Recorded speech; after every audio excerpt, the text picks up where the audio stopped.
Hi guys, welcome to my channel Shivani stories. So ఇది వచ్చేసి Sri Rama Navami mini blog అనమాట.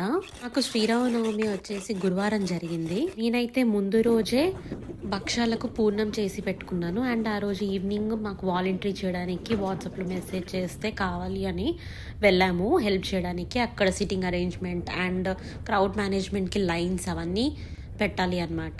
So help చేయడానికి వెళ్ళాము. నెక్స్ట్ డే మార్నింగ్ నేను వడపప్పు పానకం చేసి దేవునికి దీపం ముట్టించాను.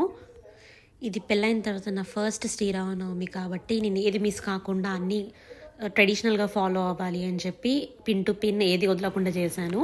అండ్ ఇది నా ఫస్ట్ టైం భక్షాలు చేయడం. ప్రతిసారి మమ్మీకి నాన్నమ్మకి హెల్ప్ చేసేదాన్ని పక్క నుంచి, కానీ ఒక్కదాన్ని ఇప్పుడే చేస్తున్నాను ఫ్రమ్ స్క్రాచ్. పూర్ణం తయారు చేసుకున్నాను, పిండి తడుపుకున్నాను అండ్ ఒక కవర్ మీద ఇలా స్ప్రెడ్ చేయడం స్టార్ట్ చేశాను. ఫస్ట్ భయం వేసింది ఎలా వస్తాయో అని చెప్పి, కానీ పర్ఫెక్ట్గా వచ్చాయి. మా హస్బెండ్కి అది చాలా అంటే చాలా నచ్చాయి. నేను చాలా happy with my results of making భక్షాలు. సో లంచ్కి అయితే భక్షాలు అండ్ చింతపండు పులిహోర దద్దోజనం చేశాను. అండ్ ఈవినింగ్ 6కి కళ్యాణం జరిగింది. సో అదే రోజు కూడా మళ్ళీ వాలంటరీ తీసుకున్నాము క్రౌడ్ మేనేజ్మెంట్కి. దాదాపుగా 20,000 మంది వచ్చారు కళ్యాణం చూడడానికి.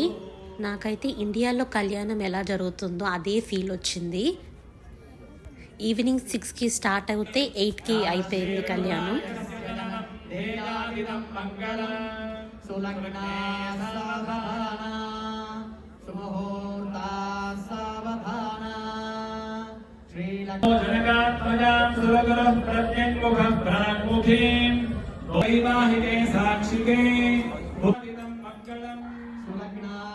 మీరు మీ శ్రీరామనవమిని ఎలా సెలబ్రేట్ చేసుకున్నారో కమెంట్స్లో మెన్షన్ చేయండి. Thank you for watching. Please to like, share and subscribe Shivani stories. And కళ్యాణం అయిపోయిన తర్వాత అన్నదానం చేశారు మాకు, పులిహోర దద్దోజనం అండ్ కేసరి.